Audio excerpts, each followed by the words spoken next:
नमस्कार, सत्यदर्शन न्यूज मध्ये आपले स्वागत आहे। मी पायल शहा।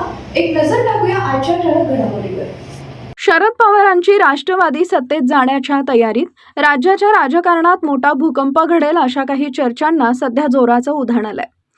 राष्ट्रवादी शरद पवार गट आणि राष्ट्रवादी अजित पवार गटातील प्रमुख नेत्यांमध्ये बैठक पार पडली। या बैठकीत ज्येष्ठ नेते शरद पवार आणि राज्याच्या उपमुख्यमंत्री सुनेत्रा पवार यांच्यात महत्त्वाच्या विषयांवर चर्चा झाल्याचं सांगितलं जात असून अशातच शरद पवार गटही सत्तेत जाणार का अशा चर्चांना उधाण आलंय। सूत्रांच्या माहितीनुसार शरद पवार गटही एनडीएमध्ये सामील होण्याची तयारी करत आहे। ताज्या माहितीनुसार राष्ट्रवादी शरद पवार गटात एका बड्या नेत्यावर याबाबतची जबाबदारी देण्यात आल्याचं सांगितलं जात आहे।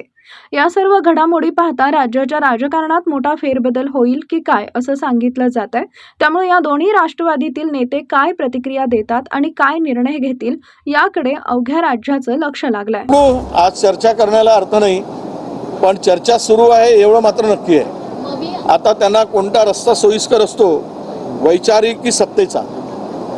सत्ता हवी आहे की पुरोगामी महाराष्ट्राचं पुरोगामित्व सांभाळून छत्रपती शिवरायांच्या, बाबासाहेब परमपूज्य डॉक्टर बाबासाहेब आंबेडकर, छत्रपती शाहू महाराज, महात्मा ज्योतिराव फुले, आई सावित्रीबाई फुले यांच्या विचारांवर विश्वास ठेवायचा आहे की धन आणि संपत्ती आणि सत्ता, मंत्री यावर विश्वास ठेवून काम करायचं आहे?